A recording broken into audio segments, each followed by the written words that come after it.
This video is going to be brought to you by G Fuel, and I'm extremely excited to tell you guys that G Fuel has now gone Sage Mode for the first time ever with the first G Fuel Naruto Sage Mode hydration tub, the very first Naruto flavor in the hydration line. You guys know that I've said in the past that I'll drink G Fuel for a quick boost of energy to get the morning started when I'm working on content. But what makes the hydration line different is the Naruto Sage Mode tub has 0 caffeine, 0 sugar, and 0 calories, but it's packed with all those important vitamins and electrolytes, and most importantly, it tastes amazing. Up until now, the only things I've tried from G Fuel have been their energy drinks and their protein puffs, but after trying the hydration tub, I strongly recommend it to you guys because it has that grapefruit white peach flavor that slaps as hard as Daemon stomped out code. Use my link down in the description box and the pinned comment to get yours today, and use my discount code KAGE for your discount. Again, go to gfuel.com or use my affiliate link and use my promo code KAGE in order to get your discount. Thank you again to G Fuel for partnering with me on today's video.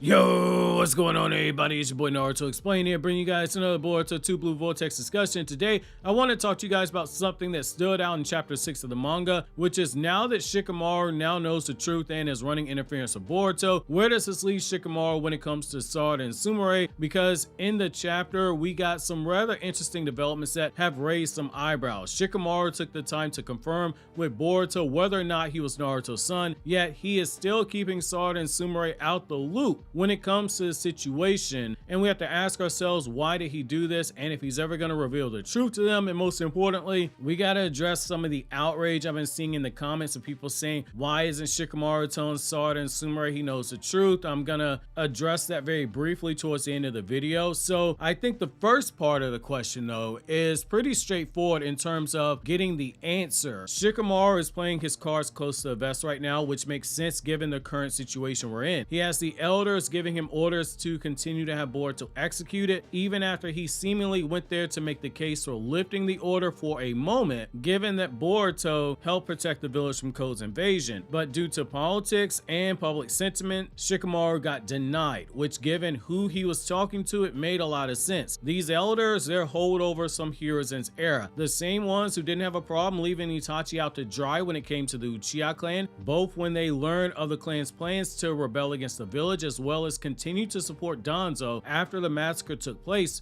despite Danzo clearly undermining the Hokage at that time. Shikamaru wanting to keep this information to a few people as possible, it makes sense that he would actually take this stance because he has to consider the very thing that the elders told him and what he himself told Sarada, which is that the will of the people is too fixated on the death of Boruto that they aren't going to be open to any type of reason at this point. Which is why Sarada ripped Konohamaru a new one when he said if Boruto was so innocent like she said, why did he run away? Because even Sarada could see tempers were too hot to listen to anyone saying anything about Boruto or Boruto trying to defend himself, especially with the omnipotence being as fresh in the minds of people as it was. That was his only option at the time, and it's still his only option now, to keep distance between himself and the Land of Fire because he is a wanted man. If Shikamaru were to try to tell people the truth, it undermines the trust that the general public has in the Hokage position. It causes panic because the villagers would be asking themselves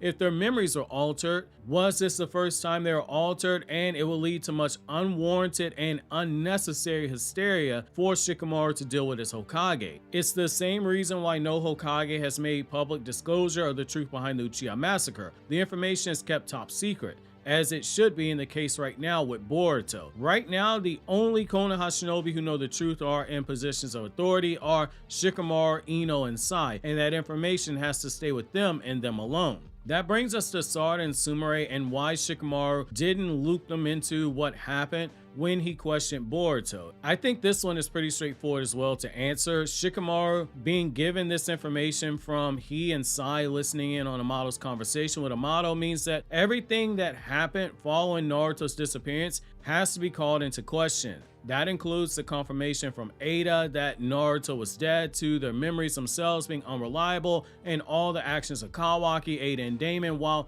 weighing it against Boruto's own actions and especially Sasuke's actions. You have to consider the whole reason if you're Shikamaru, and you have to look at why you don't necessarily bring Sarada and Sumire into the fold right away. It's actually quite simple. While you did trust them enough to find a way to work to take out Ada, should she prove to be a threat to the village, this time it's different because Sarada has shown that when it comes to Boruto, she is emotional, and by emotional, I mean very emotional, and rightfully so, but she is compromised when you look at it from an objective perspective. Look at it from Shikamaru's perspective right now, and you can see why he doesn't bring Sarada in right away with this development. She's been out here openly challenging everything from the moment omnipotence has happened, from trying to stop Mitsuki from killing Boruto, which Shikamaru would know about, when they had explicit orders to kill him if he resisted. When you go by standard operating procedures, she was the loudest voice during the time skip, opposing the omnipotence, going so far as to pass out photos of Naruto holding baby Boruto to see if it could reverse people's memories and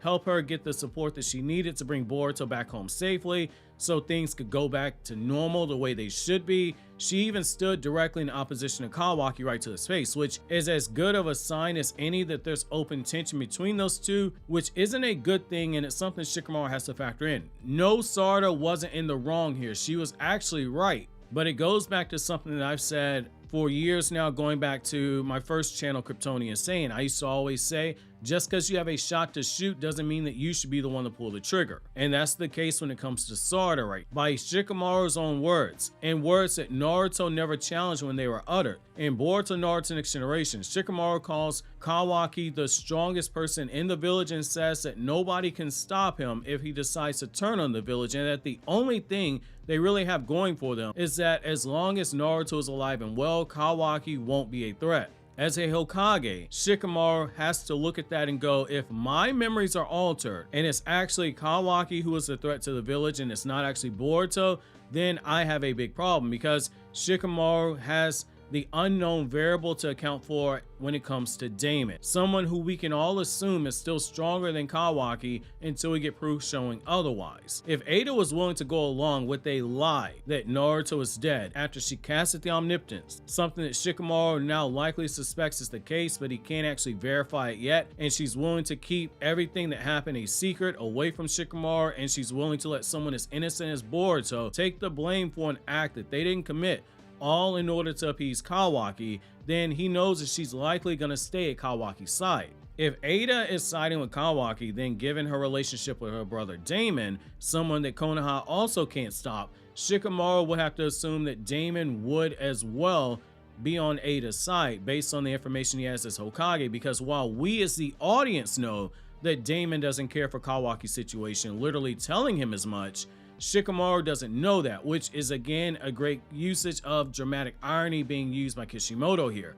Shikamaru has to assume the worst possible scenario, which is that on top of Code and his army of Ten Tails coming from outside the village, he also has to worry about a three-man team that has two of the strongest people in the village, the two strongest people in the village, and one person who can control the hearts of people, making it impossible to attack her, and due to the powers that she has, she'll see your plans if you're not careful. Shikamaru needed to speak to Boruto first in order to confirm everything and shore up all of his information. He can't do that if Sarada's in the conversation at this point in time, because Shikamaru has to consider the outlier possibility that he might have misjudged something, and given how passionate Sarada is about this, if he's wrong about Boruto not being an enemy, he'd need to verify what she told him during the time skip about Boruto being innocent before bringing her in. If Boruto's story lines up with Sarada, then Shikamaru has a green light. Also, given where you are in this story, that Mitsuki is coming to attack Boruto as they're talking, if you have a situation where Sarada appears to look as if she's communicating with Shikamaru, Mitsuki himself would have picked up on it right away. And right now, as things stand, Mitsuki is the true loose cannon that cannot be controlled. The responsible thing for Shikamaru to do here is that Boruto independently verify the information that was told to him by Sarada, and then have Sarada brought on board for any type of potential planning after the fact. They have to be careful on how they support Boruto moving forward. Shikamaru tells us as much because they're walking on a minefield of explosives that can go off at any moment if they're not careful. I do think he brings Sarada and Sumire into the equation at some point, because Ada will be identified as a threat by Shikamaru, or at the very least, he will view her as an uncontrollable variable that has to be factored in for a worst possible case scenario when it comes to planning.